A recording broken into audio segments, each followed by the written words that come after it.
টিজারে গানটির কিছু অংশ শুনে কৌতূহলী হয়ে উঠেছিলেন ভক্ত দর্শকেরা। তখনই অনেকে মন্তব্য করেছিলেন মুক্তির পর ঝড় তুলবে গানটি। তবে এর আগেই চলে আসে সিনেমার আরেকটি গান লাগে উড়াধুরা। আলোচিত গানটি নিয়ে যখন বিস্তর চর্চা চলছে তখনই মুক্তি পেল তুফানের টাইটেল সং। গত বুধবার রাতে আলফা আই, এসভিএফ, চরকির ইউটিউব চ্যানেল, ফেসবুক পেজ সহ ছবির পরিচালক, নায়ক নায়িকার ফেসবুক পেজে একযোগে প্রকাশিত হয় গানটি। মুক্তির পর থেকেই অন্তর্জালে তুমুল চর্চা চলছে গানটি নিয়ে।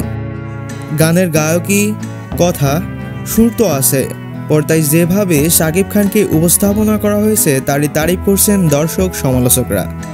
বেশিরভাগেরই মন্তব্য, এ শাকিবকে আগে দেখা যায়নি কখনো।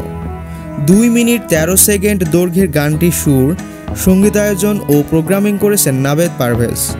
কথা লিখেছেন তাহসান শুভ। গানটি গেয়েছেন আরিফ রহমান জয়। এছাড়া গানের র্যাপ অংশে শোনা গেছে রাপাস্তা দাদুর কণ্ঠ। তুফান প্রযোজনা করছে Alpha Studios Limited. Digital partner Chorki ও ইন্টারন্যাশনাল ডিস্ট্রিবিউটর হিসেবে আছে এসভিএফ। রায়ান রাফি পরিচালিত তুফান সিনেমাটিতে শাকিব খান ছাড়াও আছেন চঞ্চল চৌধুরী, মিমি চক্রবর্তী, নাবিলা সহ আরও অনেকেই।